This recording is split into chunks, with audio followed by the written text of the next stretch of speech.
Over now to Egypt as the situation deteriorates. The aid dollars are pouring in. Egypt's prosecutor also ordering the arrests of Muslim Brotherhood leaders, saying they caused Monday's massacre, which killed 55 people. Surrounding countries, though, are stepping up big time with financial relief today. Kuwait pledged $4 billion in aid. That's on top of Saudi Arabia's $8 billion. United Arab Emirates committed already. Lisa Daftari is Middle East expert and Fox News contributor. She's here to make sense of all that money. What does it mean to us that they contributed that money? Does it put more pressure on us to ante up, or does it relieve the pressure?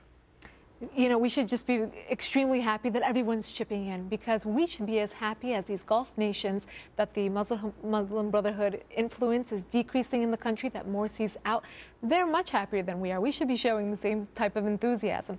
These countries have had their eye on Morsi. They've had their eye on what's developing in Egypt over the last 2 years. Right. And they're, fearful that these influences would grow in their own country as well. Why are they giving the money? Because we should all be of the mindset that we should pour the money into Egypt, let them grow. But how do we know that the replacement is better than what was there? Because we've been burned in that situation so many times before. Absolutely. But what the good news here, and you're absolutely right, there's a lot of concern, right? But going forward, the good news here is that the people of Egypt didn't settle for what they got.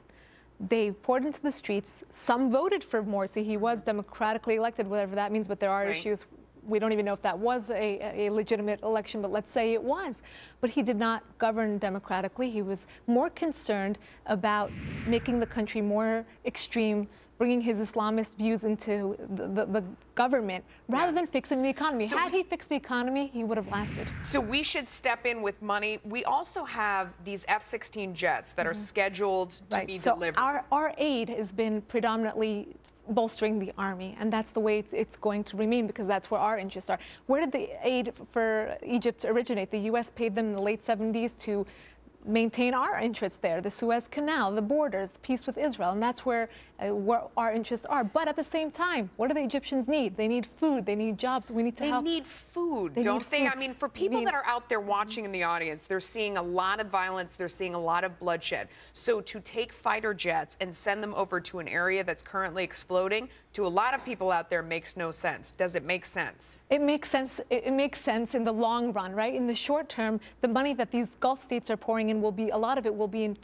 used for products, for petroleum, poured right into Egypt's central bank so that they could use that and put it towards imports. But in the long term, we're looking to fortify the country. We're looking to, keep our interests in place as well. But what we really need to do is not only just hand over the checks and hand over the supplies or the military aid. What we need to do is put conditions on everything.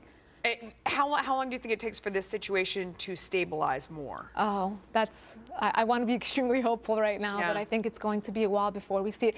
But the interim government, the good news is that the interim government is trying to expedite that. They put forward a 6-month plan, which the Muslim Brotherhood rejected, so that, arresting these leaders from the top down, that's one way. You think that makes sense? Well, it makes sense because, they want to go hard because they want to put an end to this. They want to, have some leverage, bring them to the table, to include them, which sounds impossible. It's a huge challenge to bring these types of people to the negotiating table, but it seems that that's the only way to really go forward. Great perspective, Lisa. Thank you. My pleasure.